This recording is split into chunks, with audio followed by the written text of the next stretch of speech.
English muffins are so fun to make and are absolutely doable for a first-time baker.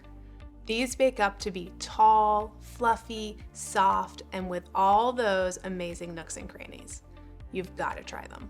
We use yeast to help our English muffins rise and need to give it a head start before making our dough. Combine sugar, yeast, and warm water in a bowl. Give it a good whisk and then let it sit for 10 to 15 minutes. You should see it start to foam and bubble, which tells us your yeast is alive and ready to go to work in our dough. Now in the bowl of a stand mixer, mix 2 2/3 cups of all-purpose flour with 1 1/4 teaspoons of salt.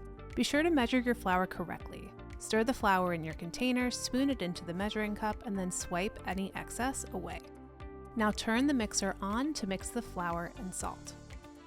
When the yeast mixture is foamy, pour it into the stand mixer along with 3 tablespoons of melted butter, 1 beaten egg, and 5 tablespoons of sour cream, which makes these English muffins taste incredible.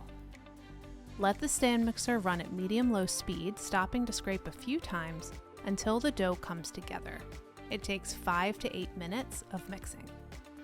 Now we need to proof the dough, which, for the best flavor and final texture, we want to do overnight in the fridge. This dough is really wet, sticky, and slumpy. You might think something's wrong, but trust me, if your dough is ridiculously sticky, you are on the right track. Transfer it to a large bowl, cover, and refrigerate overnight. For tips on making this the same day, see the recipe on Inspired Taste. Okay, this is day 2, and our dough has risen.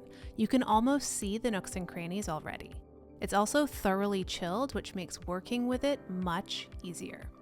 Gently empty it out onto a floured work surface and then form it into a circle. Then cut the circle into 12 triangles. Use floured hands to form the triangles into balls. I tuck the ends and then use the sides of my hands to turn the dough on the work surface, which brings it into more of a tight ball. I've got a large baking sheet with some parchment paper and a dusting of flour. You can use all-purpose flour or semolina flour. Both prevent the dough from sticking.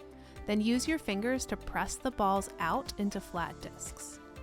Now cover the baking sheet and let your English muffins proof again for about 1 hour, but this time on the counter or in the oven with the proof setting turned on. We are ready to cook our English muffins. To get the traditional golden brown top and bottom, you'll start by cooking them in a skillet. Place it over medium heat, dust over some semolina flour to prevent sticking, and then gently place down some of the proofed muffins. They might deflate a little on you, don't worry, they should bounce back when cooking. Do your best to make swift, confident movements as you move them from the baking sheet to the skillet. My skillet fits 3 at a time, so I cook until both sides are golden brown and then move them to another baking sheet. When I've cooked 6 on the skillet, I slide them into a 350 Fahrenheit oven and bake for 10 to 15 minutes, which makes sure they aren't doughy inside. I'll continue cooking the rest as these bake, but getting the first 6 into the oven as quickly as possible prevents them from deflating.